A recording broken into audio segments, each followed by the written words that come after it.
That chit chat. Yeah, okay. Let's begin.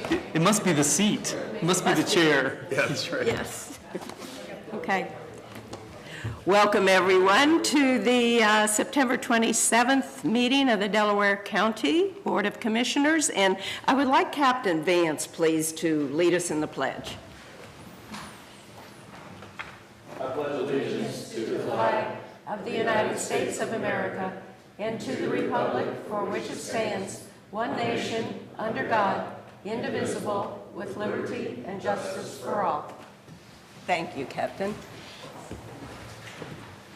I'm Barb Lewis, Vice President, and with me is fellow Commissioner Jeff Benton and our Administrator, Mike Fromer, and our Clerk, Sarah DeNova. Let's begin.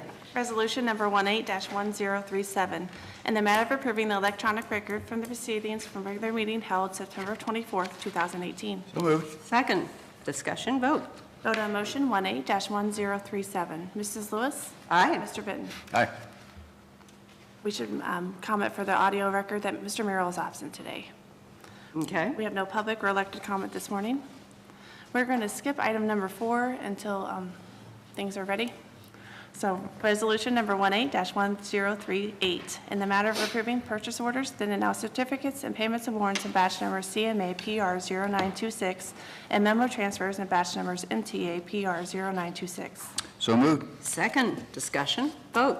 Vote on motion 18-1038. Mrs. Lewis? Aye. Mr. Benton? Aye. Resolution number 18-1039, in the matter of approving the expenditure of county portion of the Sheriff's Concealed Handgun License Issuance Expense Fund and approving a supplemental appropriation for the Sheriff's Office for such purpose. So moved. Second, discussion. Good morning, Captain Vance, Sheriff's Office. This is simply a request to appropriate and utilize funds from the CHL funds to purchase weapon systems for our tactical unit. It's another avenue of source funding for them. I'd be glad to answer any questions that you might have. Okay. Chief, did you have anything to add? No, ma'am. I'm here supporting the captain. Just helping the captain. Okay. All right. Any other discussion? Just curious why you chose this expenditure with the excess fund? The equipment that's being replaced is from the tactical team. In some cases, some of the rifles that are being replaced are 15, 20 years plus old and have well exceeded their life expectancy. In order to keep the team as functional and viable, we want to make sure that we maintain proper equipment for them. Okay, so it's largely a replacement? Yes, sir. Okay. Thank you. Vote. Vote on motion 18-1039. Mr. Benton? Aye. Mrs. Lewis? Aye. Thank you. Thank Yes. you. Resolution number 18-1040, in the matter of approving the First Amendment to the agreement for the Title IV-E agencies and providers for the provision of child placement between the Delaware County Department of Job and Family Services and Department of Mental Health, Cincinnati Children's College Hill campus. So moved. Second, discussion. Good morning, Commissioners. Bob Anderson, Job and Family Services. This first addendum is for Cincinnati Hospital. It's actually for the placement of one child that we've had there for some time now.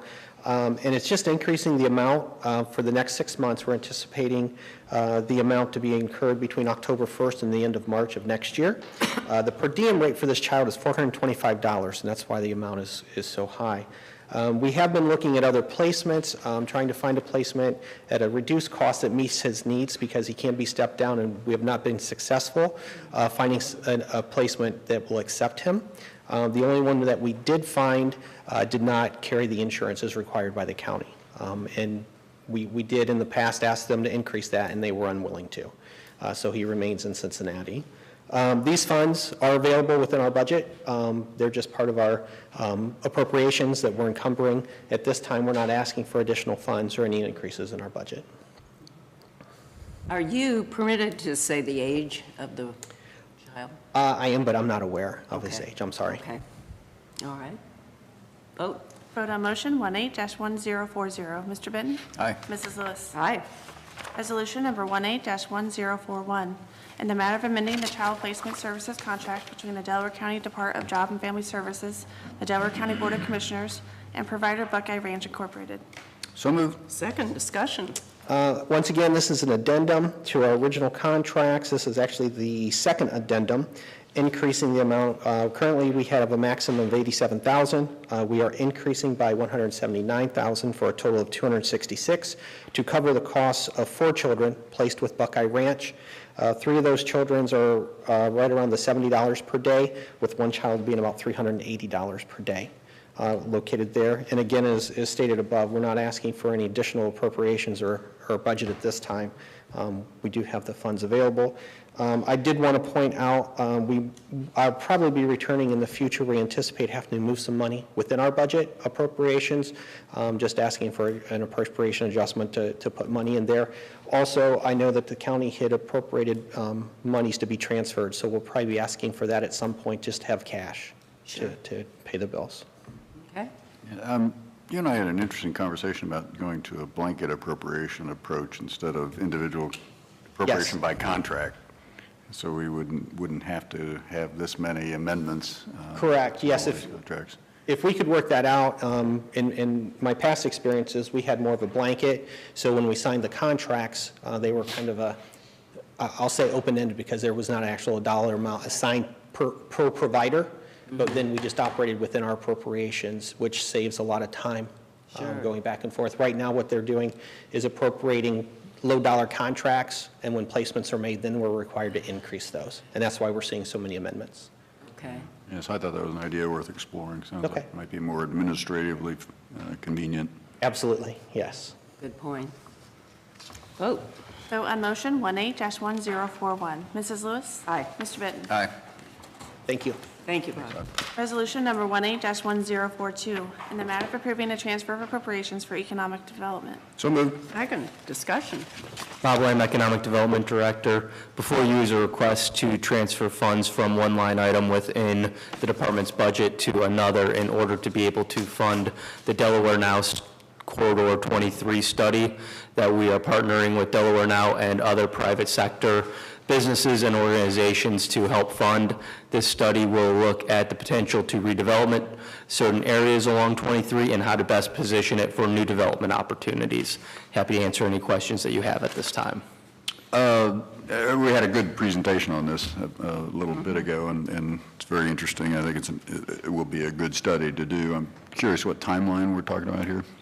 I know that the original timeline they were looking at was about 3 months of review with another couple months of putting a plan together. I would have to touch base with MKSK to see if that shifted at all. I do believe they have set up meetings 2 weeks from today with several county individuals as well as private sector to begin that process. Okay. And the total on this, I know you have them. I haven't not added them. Our amount was I know we're approximately, giving about 40, is that it? I believe we're giving approximately $50,000 50, to the study. okay. And then total, I believe the study was looking at $92,000, but I would have to go back and confirm that. Okay, okay. Thank you. Vote? Vote on motion 18-1042. Mrs. Lewis? Aye. Mr. Benton? Aye. Thank you. Thank you, Bob. So, Resolution number 18-1043, in the matter of accepting sanitary sewer improvements for Creekside Industrial Park and Olentangy Falls 4B. so moved. Second, discussion. Morning, Commissioners. Tiffany Mag, Director of Environmental Services. Both of these subdivisions have had sewers installed that have met all of our requirements. Creekside Industrial Park is a commercial and industrial area near Menards off of 23. There's 8 large lots that will have sewer service readily available there. And then Olentangy Falls 4B is north of Hyatt's Road, west of 23. And all of these improvements, like I said, have met all of our requirements. We request your approval. So is all of Creekside got the final sewer in now? No, not all of it. This is just for 8 of the lots back Okay, there. okay. So there's a little bit more to do. Okay. Right. Okay, vote. Vote on motion 18-1043. Mrs. Lewis? Aye. Mr. Benton? Aye. Resolution number 18-1044, in the matter of approving a service agreement with Andritz Separation Incorporated to provide D4LL centrifuge service at the Olentangy Environmental Control Center. So moved. Second, discussion. So this is a routine scheduled maintenance at 24,000 hours of operating time on our OECC centrifuge, which is roughly about 10 years of operating time. We perform service roughly every 3 years on the centrifuge. This is the most expensive to date because it is that 10-year kind of like a car's oil change, if you want to call it that. We're going to be replacing the entire scroll unit. It's basically a major overhaul of the unit, so we recommend your approval. This was budgeted? It was, yes. And this came in, I think, 15,000 under what we had budgeted. Very good. Vote. Vote on motion 18-1044. Mr. Benton? Aye. Mrs. Lewis? Aye. Thanks. I could pause for a moment. I don't know if you guys want to do your Yeah, as I say, presentation. do we want to switch to, We have one more resolution. One more resolution. Okay. Resolution number 18-1045, in the matter of approving a permit for the use of Delaware County facilities. So moved. Second. Discussion? Vote. Vote on motion 18-1045. Mr. Benton? Aye. Mrs. Lewis? Aye. Okay. David, thank you for waiting patiently. Are we ready then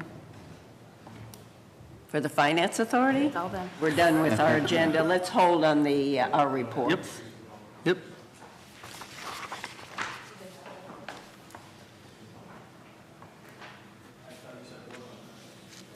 And David, David Stage is here, the president of the, president CEO, Grand Poobah of the Finance Authority. And We don't have a CEO.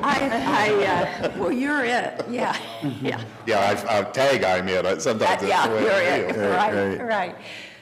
But I know that I had requested that you come in and really give us some progress as to some of the projects the Finance Authority was working on. You've done quite a bit lately, and just wanted to put some of that on the record so you can inform us and the public. Sure. But thank you. I'm thankful to have the opportunity. You know, it seems like that you spend, like I could almost say something here that's inappropriate, but I'm just not going to. It seems like you spend your whole life waiting on technology, you know, so. Okay.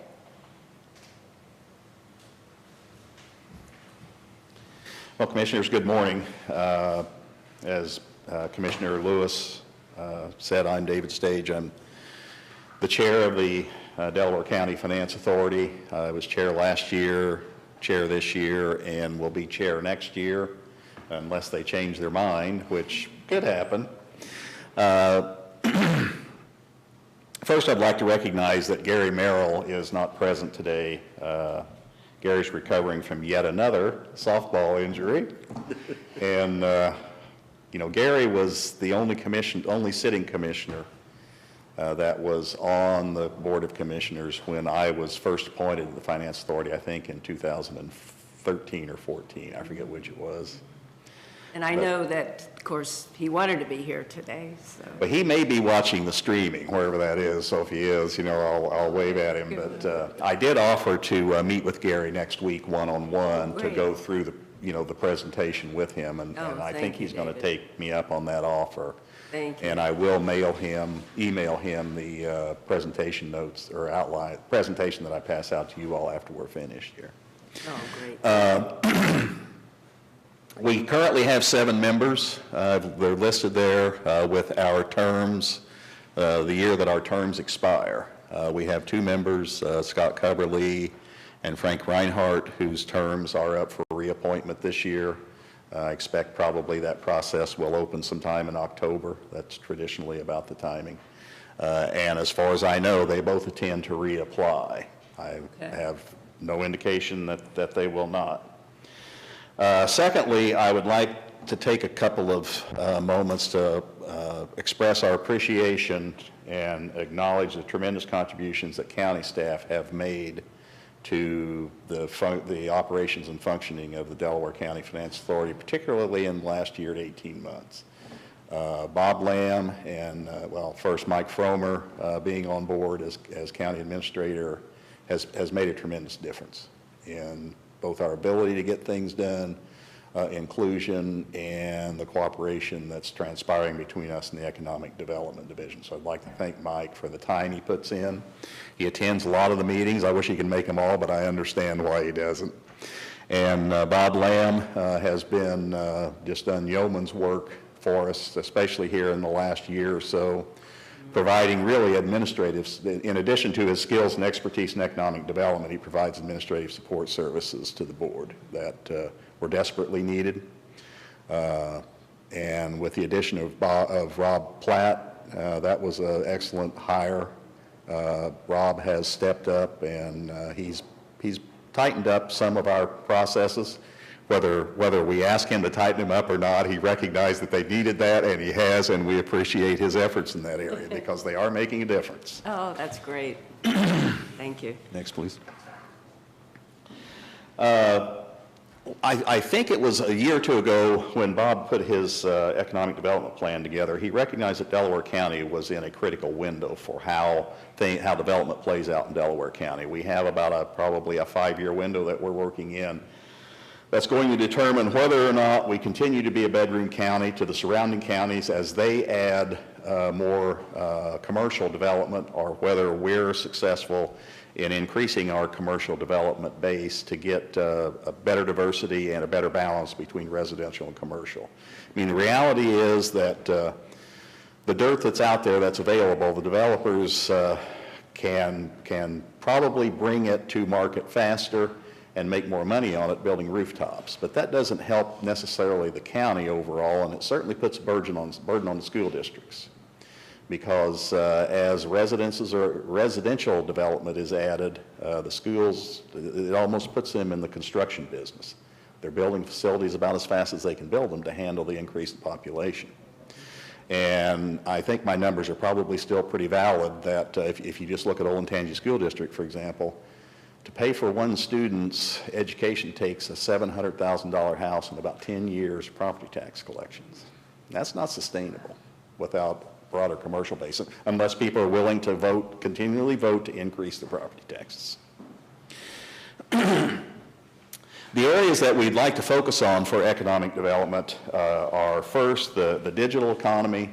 We probably all know how successful the New Albany area, the Pataskala area has been in landing these large data centers. I mean, Amazon's there, Facebook's there, everybody that's anybody is there. Delaware County is positioned as well as anyone from an infrastructure perspective to support a data center.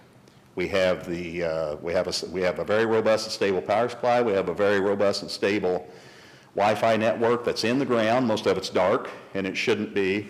And it's there. We just need to get somebody here to utilize it. So that's focus number one. Our second focus is medical, because population is growing, population is aging. Medical services are typically higher paying, more professionally oriented jobs.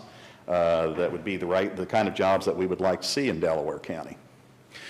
Then third, we've been focusing on commercial and professional, and by that we're talking everything from financial type services to what DHL is doing in Westerville to trying to land operations centers, our home office opportunities with insurance companies, just anyone that brings in skilled jobs. We're not going to survive on retail minimum wage jobs. That's not something that we're chasing, and it's not something that, that we're going to actively go after to try to support. Light industrial in the areas where it's appropriate is also something that we're looking at, and as the opportunities become available, we'll be looking at those to see if it makes sense for us to partner with the local governmental authority that's trying to bring that industrial development in. And if it makes sense, we'll be there. We also want to support the local jurisdictions. We're reaching out to, and I think we're finally having some success in fostering cooperation with a couple of the townships anyway, 3 or 4 of the townships anyway. Particularly Berkshire. We've had a relationship in Berkshire, and they've just recently reached out to us again, asking us if there was something that we would be able to do to help them do a park. I don't think we're going to do it because they want us to fund it up front. We're not willing to do that. But if we can have discussions with them and figure out how to either tap into some of the receipts, taxes that they're collecting from the merchants that are going into the Tanger area, including the outlet mall, or if there's some other things that they could do that would make sense for us to go ahead and do that, we'll do it. But we're not going to front any of our funds or come to the county with a proposal to front any of the county funds to do that. That's going to be the responsibility of the local jurisdiction. Orange Township has also reached out to us about a public-private sports facility that will be fairly large and fairly attractive, and it will also fit very well with the Evans Farms development because they can use some of their green space to do that sports facility. Evans Farms is willing to partner with them also, and it helps them meet their green space requirements. We could provide financing support for that, conduit financing support for that, and that would not impact our public activity bond ceiling that we're forced to operate under every year, because they will be establishing a not-for-profit. At least our understanding is they'll be establishing a not-for-profit if that facility does proceed. As far as housing development, I know that in the past I've spoken with I think all of the commissioners about the desirability of the Finance Authority being involved in residential construction. Other than infrastructure, other than support of the infrastructure construction, we stay away, we have not participated and will not participate in single-family residential construction as far as the financing or anything. The commercial or multifamily residential, we're doing that. If a builder requests and the township is supporting it, we are doing it. I would anticipate that we would continue to do that as long as it makes sense. But again, before we move in that direction, we also consult with Mike and Bob and their staff about whether or not it makes sense for us to do that so that we can get more affordable housing, so we can be more effective in getting workforce developed in Delaware County. And that's our focus. Is something that supports economic development. And while I'm talking about financing, I'd also like to remind the commissioners that all of our financing to date has been conduit type financing, and by conduit type financing I mean we're the issuer but we're not the borrower. Some of it has been done under our private activity bond ceiling, which we're limited to $10 million per calendar year. Some of it has been done outside of that ceiling, if it's a government entity that we're doing it with. One of our initiatives that Bill Bishop and I want to work on is seeing if there's a way to tap other funding sources outside of our private activity bond funding sources for all port authorities, not just us, but all port authorities. And specifically, we're thinking of approaching whoever the new treasurer is about a STAR type program that I believe Treasurer Withrow implemented 25, 30 years ago, to see if they would be willing to consider making a pool of money available that port authorities could tap if they met certain underwriting conditions as to serve as a bond fund, because right now we don't have a bond fund. To have a bond fund in Ohio, Bob, you help me out here if I get this wrong, you have to have $10 million in cash. So if you want to appropriate $9 million to us, we'll have that piece of it. And you have to have 7 rateable projects. Okay. Is that over a 3-year period or just 7 rateable projects? 3-year projects over 7 rateable period. Now the interesting thing, and kind of a side note is, and it's really kind of funny, is about 2 or 3 years ago, Franklin County Finance Authority established a bond fund. And as soon as they established a bond fund, they tried to get it legislation, they got legislation introduced and tried to get it passed to exclude residential construction from the rateability of rateable projects.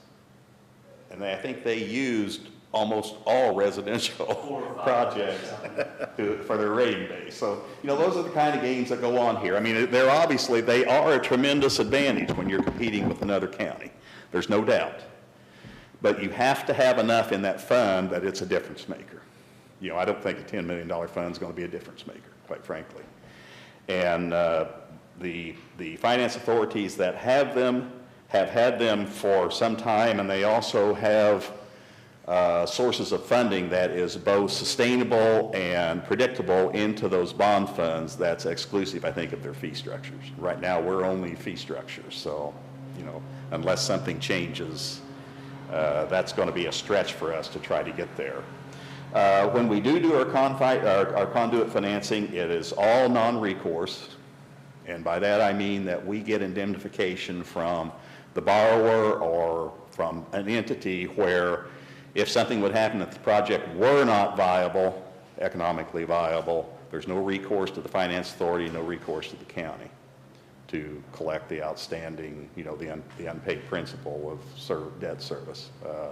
That falls on the developer, typically.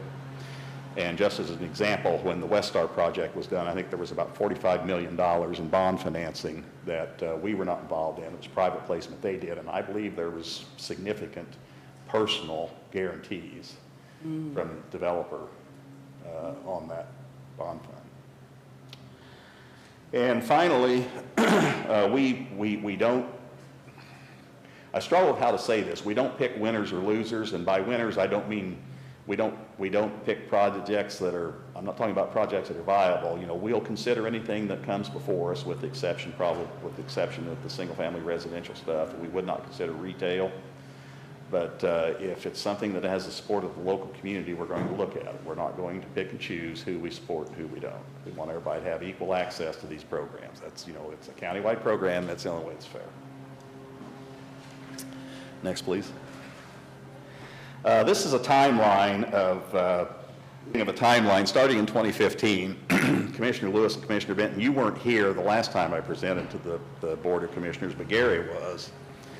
And I had just been treasurer about 6 months, and I had the pleasure of coming in here in June, I think, of 2015 and telling the commissioners that by October, if something didn't happen, we were going to be broke because we were down to about $10,000 in the bank. Well, through some fortuitous circumstances and some timing, we were able to generate enough fees to get us through that little hurdle. We helped Hamilton County out with the St. Ursula refinancing. And we did Ashton Village and Westerville revenue bond financing that generated enough fees to keep us going for a period of time. And at the end of 2015, we had about $12,000 in the bank. Next, please. We move on to 16. We adopted a resolution. The commissioners agreed. They expanded the board to commissioners expanded the board to 7 members. We were wanting to get a broader representation. We had been operating with 5 members for quite a while. We were wanting to get a broader representation in the county. And I think we've succeeded in doing that with the appointments, at least in part. Although geographically, we still don't have anyone from the north end of the county, but I'm not sure they want to be here because, you know, they're more rural, they're more agriculture, and that seems to be where they're focused right now. Although if the transportation infrastructure were there to open that up, that could change in a hurry because obviously the development sites are going to be a lot less expensive than they are along 36, 37, or 23. And speaking of 36, 37, 23, you ask about the county's contribution to the Delaware Foundation and Delaware Now for the transportation study. We also contributed to that. We wrote a check for $25,000 to help fund part of that study out of our fees. So that covers about 75,000 of the roughly 95 to 100 that's going to cost. And I think it's a good investment. I mean, it's going to look at 23. I think it's also supposed to look at 36, take a relook at 36, 37, and hopefully we'll be able to come up with some innovative ideas to grow and develop smarter in those corridors. Next, please. Oh, and at the end of 16, we had $35,000 in the bank. So then we come to 17. We participated with City of Westerville with the Renaissance Hotel development in Westar. As I indicated, that was a private financing, but we did issue a sales tax exemption certificate to the developers that saved them 7% of their construction material costs. And I know we've had a discussion about this with all the commissioners in the past, concerned about whether or not this is costing the county any sales tax money.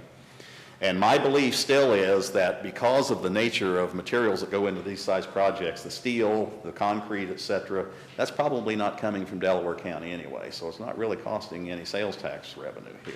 It's coming from outside the county. And that's something that we'll continue to do. It's a tool that's in every finance authority's toolkit. The developers and it's amazing to me that they weren't already aware of this, but the developers they're onto this now. And we're one of the first people on their call list when they're wanting to do something up here is, hey, we want to talk to you about one of these sales tax exemption certificates. So unless the legislature were to decide to tighten those up for some reason, we'll continue to be issuing more and more of those. And we typically go after between, say, 15 and 22% of the sales tax saving as our fee to issue that certificate. So that's still allowing them to save 80% of the 7% of whatever their construction materials are, which is significant, especially in these large projects.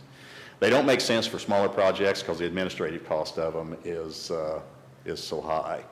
And again, we do these, we require an indemnification on them because the last thing I want to do, since we do take ground leases on the land and we do own the facility and lease it back to the developer, we also require acceptable indemnification on those because the last thing I want is to inherit, when the jail happens, I'm sure we'll do a sales tax exemption certificate there if it's the right developer and the right project. Last thing I want to do is inherit a facility then that we have to maintain and run. So, we try to be careful about how we go after these. In addition to the Renaissance, the Columbus Outlet Mall partners came to us and asked to tap our public activity bond ceiling in 17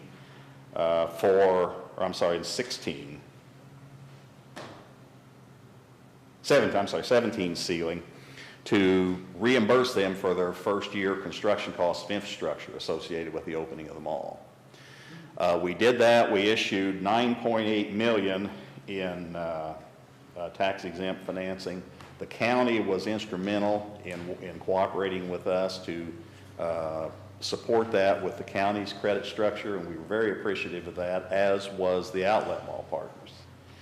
And as a result of that, I think when they took those to market, although the issuance was 9.9, they actually realized about $10.8 million in cash proceeds from the issuance. So that's $1 million that went right in their pocket, except for the $400,000 fee they gave us. So, that was a tremendous help in building up the resources that we have available to work with. Next, please.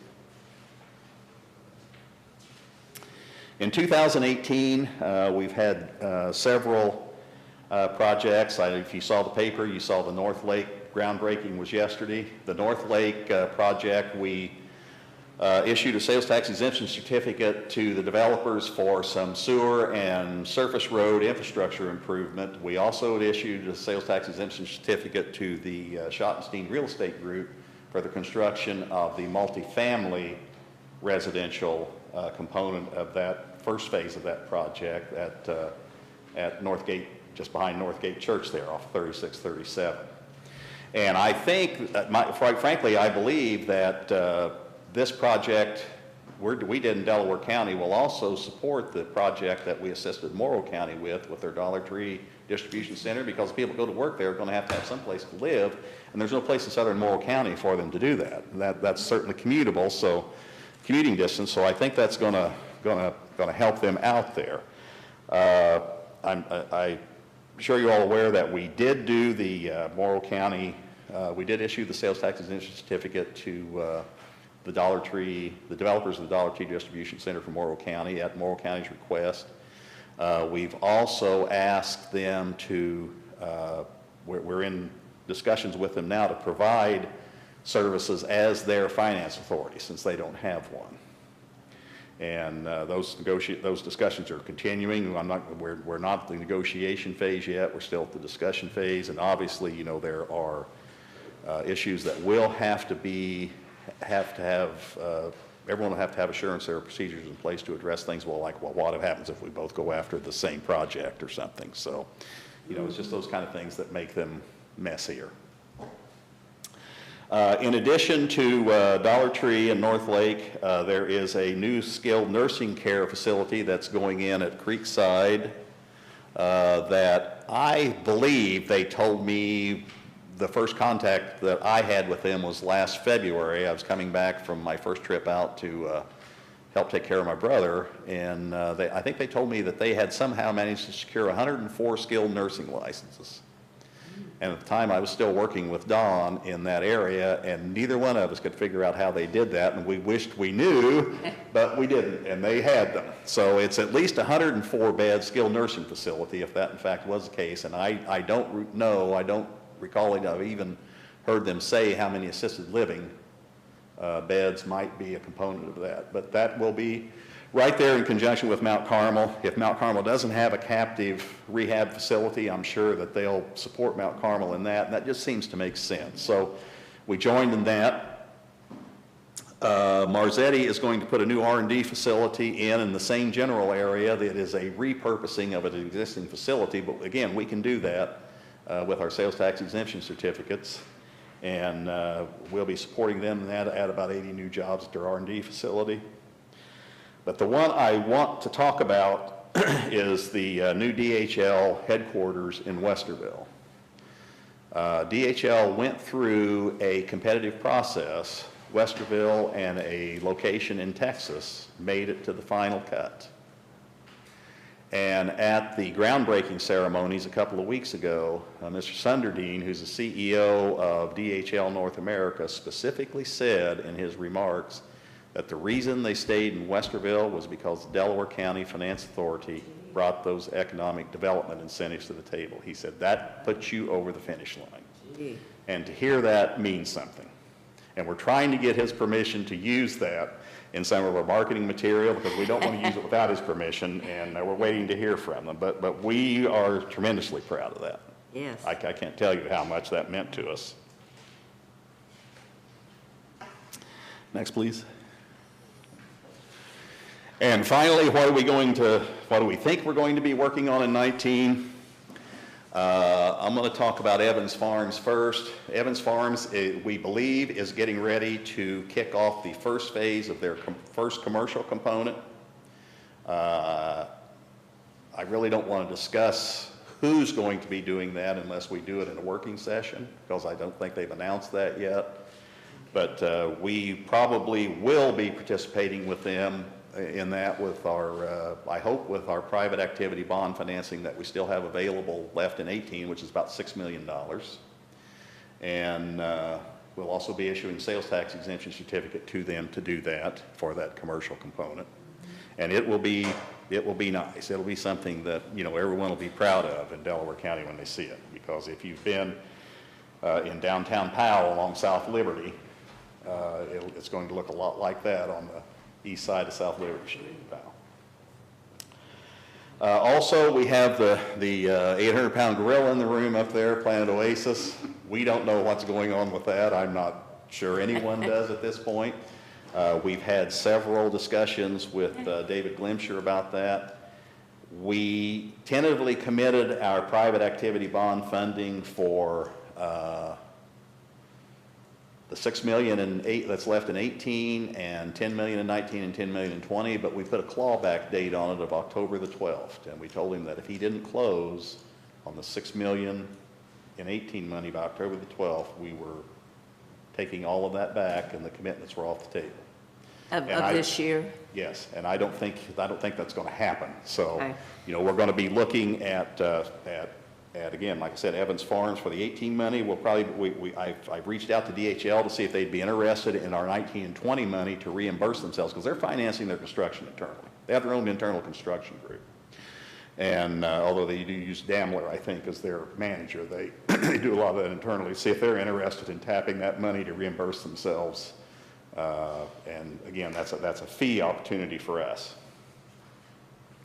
As far as the other items, we're trying to get, we're getting ready for the audit that the auditor state wants to do for 16 and 17. And I say this only partly facetiously. The auditor state does good work, but I kind of tend to view them sometimes as they join the fray late and shoot the wounded. So, we're trying to get everything in place. We have filed our 16 financials. Those are on their site and they're ready to be audited. They just haven't started. We have one issue open on our 17 financials. We'll be filing those. We're in continuous discussions with the auditor's office. They're telling us that they want us to make this, be as certain as we can that they're correct when we file them, because we're not going to get a basic audit this year. We're going to get a full-blown audit because of our conduit financing.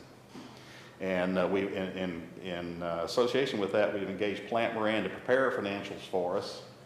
Plant Moran has asked us to engage another accounting firm to do the write-up work for us. And if you don't know what write-up work is, it's basically big bookkeeping services. We're going to hire a firm to do the write-up work for us so that we start maintaining a traditional set of double entry books, just like, we're at the point where we need to be doing that. It's the right thing to do.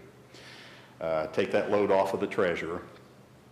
And I do want to talk to Plant Moran about that one more time, because it seems to me like that since they're not auditing those financials, I don't know why they would think there's a conflict there. But I'm going to talk to them about it, and then we'll proceed however we have to do. If we do engage a firm to do our write-up services, it's going to be a local firm in Delaware. It's not going to be somebody from Franklin County. They will be from Delaware. Also, we've engaged board counsel, who's very knowledgeable and very well known in the economic development area. The partner from Taft that works with us, Steve Kuckler, he's our board counsel.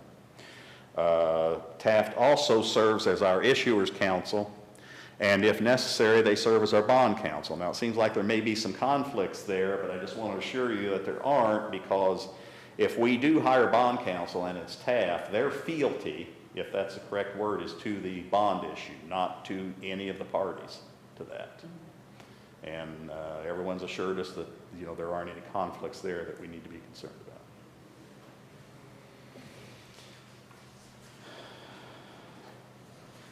We've come a long way since 15. As I indicated, we are looking at opportunities to see if there's a way to partner with some of the local state offices to get alternative funding sources that we might tap for bond type financing. Also, I would just like to recognize that both Toledo and Cleveland, in addition to everything else they do, have passed part of their 1 mill levy that they're authorized to enact as a referendum under the Ohio Revised Code that they use for funding for funding operations, but not their economic development and their bond issuances. Well, we don't have the operational need there yet, where we need to, even be looking at anything like that. And I don't see us being in that position for a long time. So it's not something we're going to be coming to the commissioners and saying, we want to put a levy on the ballot, because that's not going to happen. Any questions? Commissioner Benton? Yeah, actually, I had a couple questions, couple comments. Again,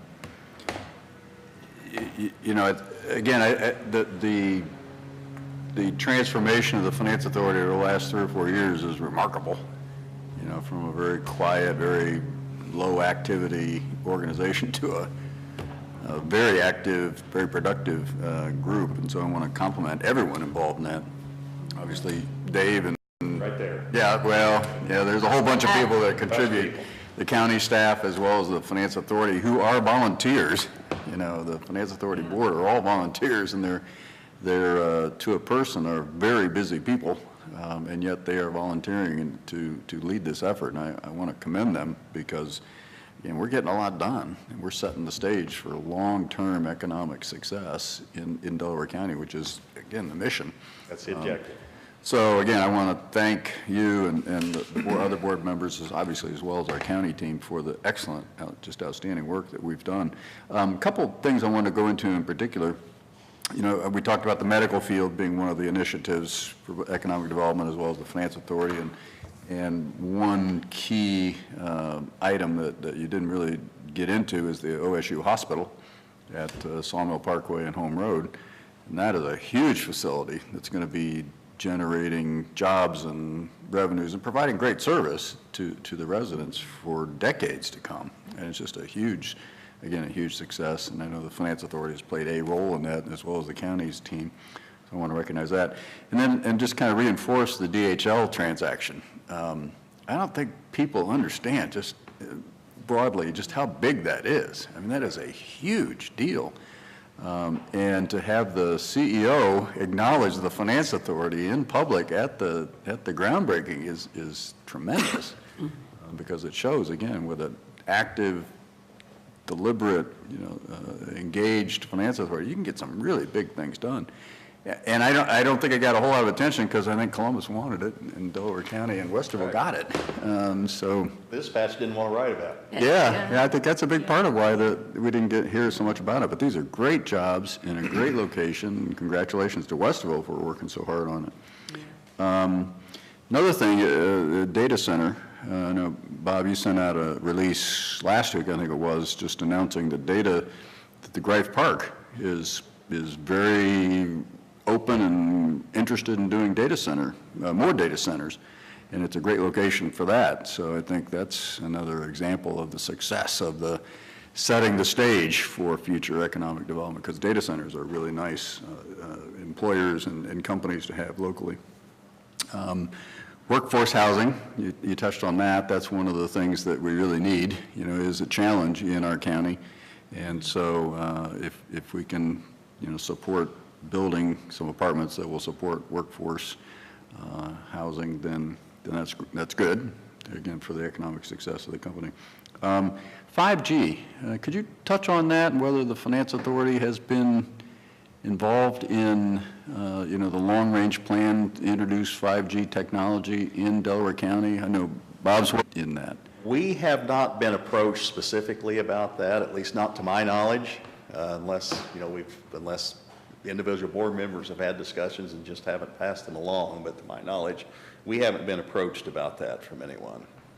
From a county perspective, we're mostly looking at county-controlled property that can be better positioned to accommodate the expansion of fiber and 5G networks that need to go out. At this time, the Finance Authority, outside of capital lease agreements, does not control any property within the county. Okay. Jeff, it's interesting or Commissioner Bennett, it's interesting you brought that up, because when I was at Deloitte, one of my clients was the Ohio Department of Administrative Services, and Jerry Hammond at the time, who's also a Delaware County resident, was the CIO, was basically the CIO for the state then. And Jerry asked me to help him put together a feasibility study for running a fiber backbone up 71 between Columbus and Cleveland, and it would work. It would have made money. AT&T got wind of it and killed it in committee. Gee. Well, again, I think 5G is one of those really key strategic initiatives and it's not available anywhere really to speak of now, but it's coming, and it will be a big economic development advantage. And I know Bob's got some good plans in place. So anytime that the Finance Authority can play a role, Well, if it's something that we can play a role, we certainly would.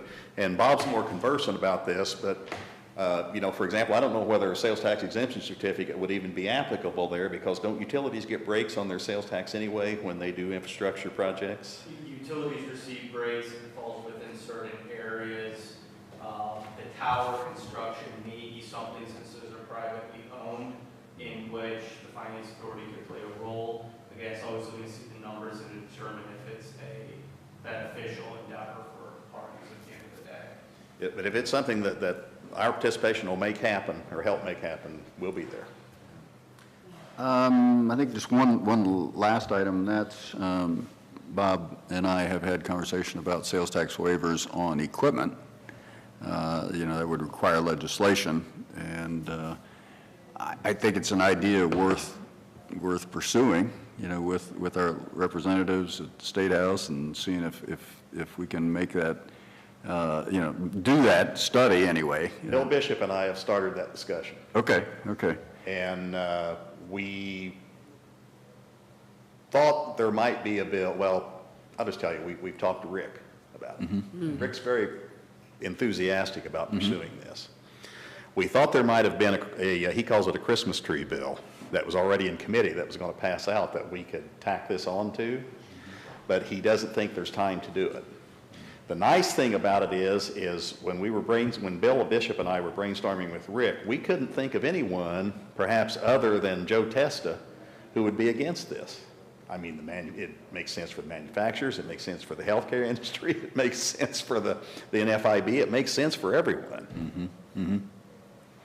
Yeah, I agree. I think the healthcare, data center, technology-oriented companies have a lot of equipment spending. That's right. If you look, even if you look at a distribution center, there's probably orders of magnitude of equipment, material handling equipment in those distribution centers that are purpose-built for that site that far exceed the value of the construction materials that goes into the walls and the ceiling. Yep, agree. So I think that merits further discussion and initiatives. Probably be coming to you to ask for your help. I'll be glad to work on that. Make phone calls. Yeah. So again, I just want to thank the Finance Authority Board for obviously a great last 3 years and very excited about continuing the successes in the future and helping Delaware County. Good, thank you. Thank you very much. Thanks for the presentation. Well, David, I'd like to thank you going through all this in the history. I'm really glad that you mentioned all the history because it shows the great progress that's been made and the really hard work. And I'm so happy, too, that our staff now is able to assist. And thank you, Nick, for the PowerPoint. And I think it's, the team working together and the Finance Authority members, you all deserve a great deal of credit. Thank you so much. And again, I'm serious. If it wasn't for Mike and if it wasn't for Bob and Rob, we wouldn't be here having this type of discussion. Great. Could, David, you mentioned the waiver of the sales tax. Could you just, for the public record, mention the pluses? Why would someone choose to work with the Finance Authority? Well, if for example, if a developer let's make the numbers easy for myself. Let's say a developer was going to do a $10 million project, and $5 million of that was construction material, steel, concrete, drywall, roofing, whatever it happens to be. We can issue a sales tax exemption certificate to that developer that they then reissue to their contractors. They buy the materials free of the state sales tax. So it's saving them depending on their taxing district, 6+% of the cost of materials. So on $5 million worth of materials, that's over $300,000. And that's not insignificant in a $10 million project for anyone. Right. And, everyone issues them. Some of us are more aggressive issuing them than others. Franklin County's kind of backing away, and I think probably because a lot of their material is probably sourced in Franklin County. But the stuff that comes up here isn't sourced here. Yeah, it's coming in from out of county. Okay, right. So it's a source fee then okay. And as far as labor is concerned, any advantages there? Okay. Not from the sales tax exemption certificate. I mean, Sure. Finance authorities do have the ability to do non-prevailing wage construction. Okay. I don't know if that's not asking for, trouble you may not want. Okay, That's just right. inviting attack. Sure. Okay. You mentioned that other entities have access to some funding sources and have been using some other funding sources that we are not able to use at this point. And I just wondered what some of those funding sources were. Well, some of the other more established and larger finance authorities, and without exception, they all have large port or ports attached to them, have bond funds. Okay. And those bond funds have significant, they're not $10 or $15 million funds, they're large. Okay. I kept referring to our private activity bond ceiling. Every year, the U.S. Treasury issues, and I think it's about $2.2 billion in private activity bond funding authorization, and then that's allocated to the states.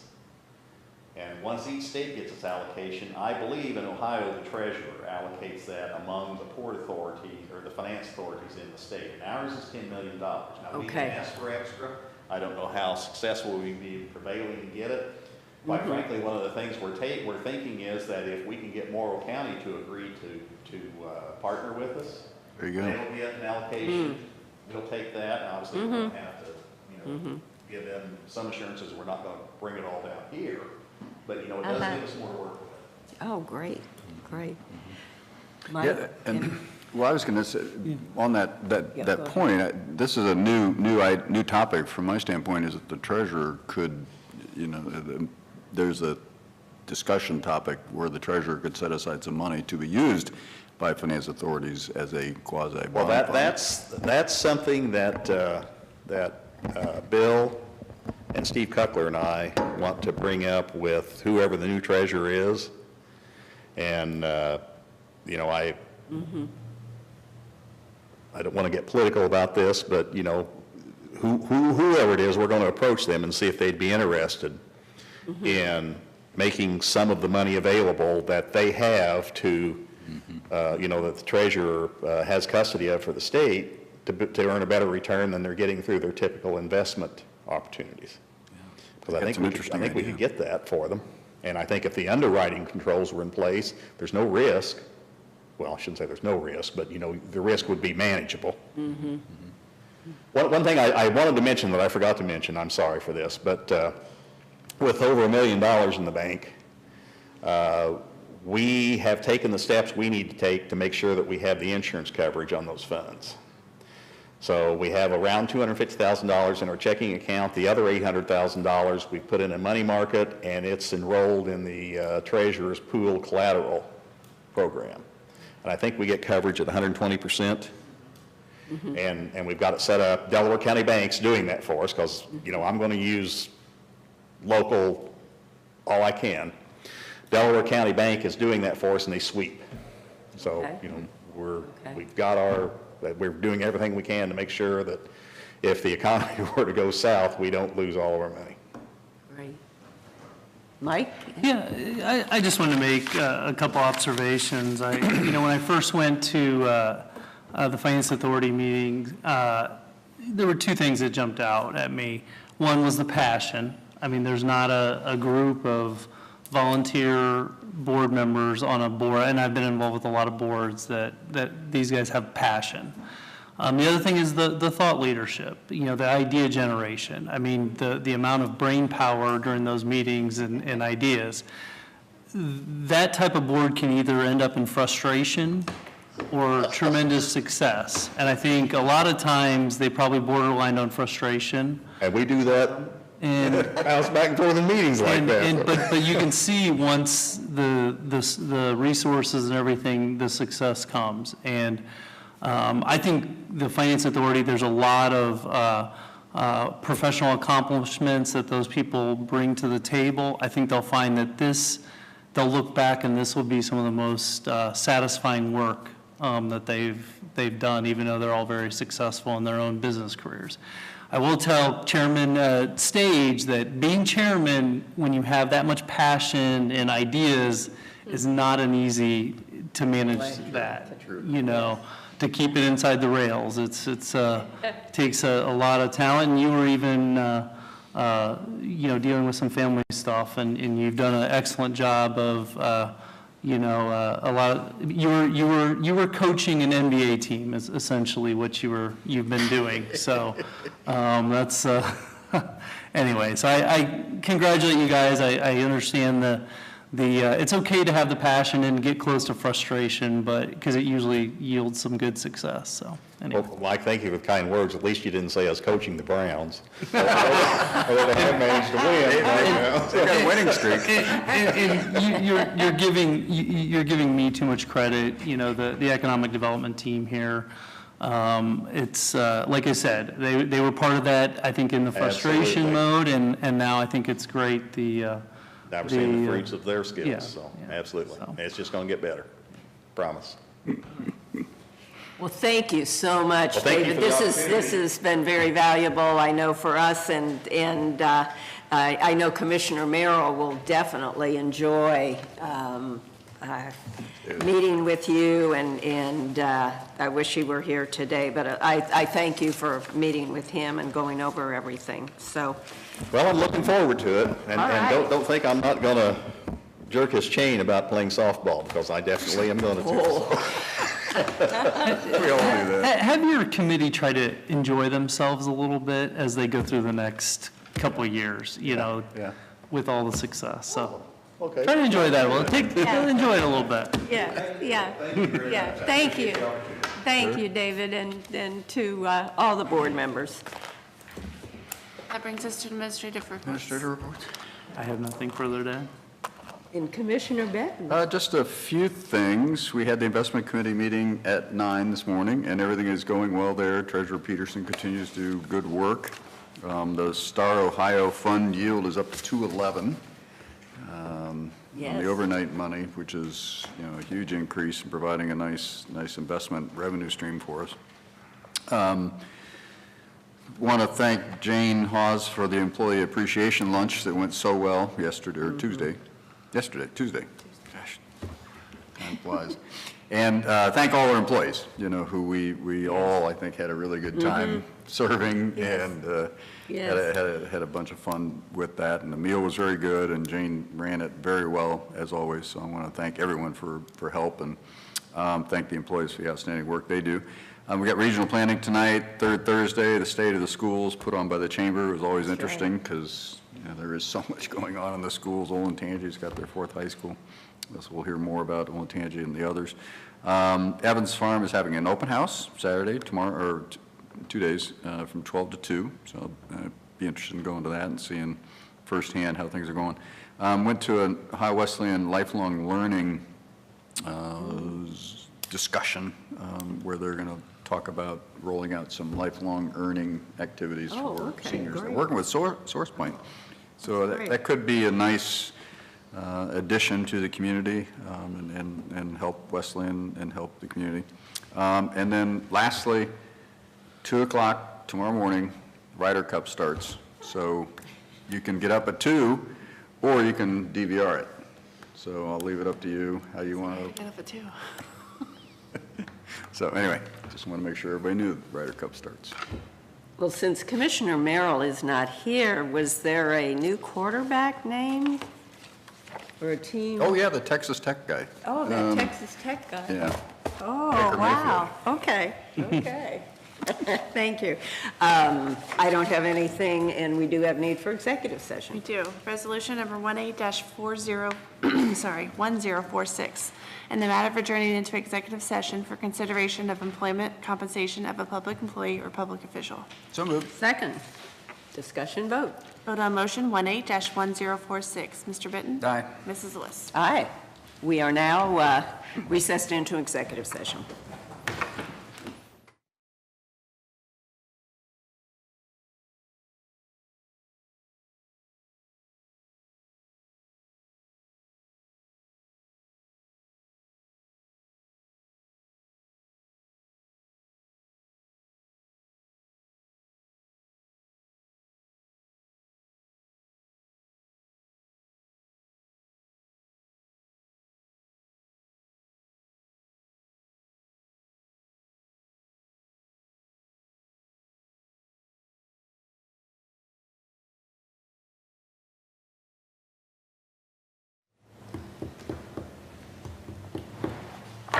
Resolution number 18-1047, in the matter of adjourning out of executive session. So moved. Second, discussion vote. Vote on motion 18-1047. Mrs. Lewis? Aye. Mr. Benton? Aye.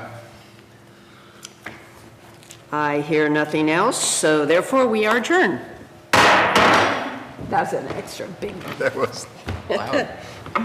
Yeah, that was pretty So loud. you are going to the Yes, I'm going to the, yeah, city. yeah.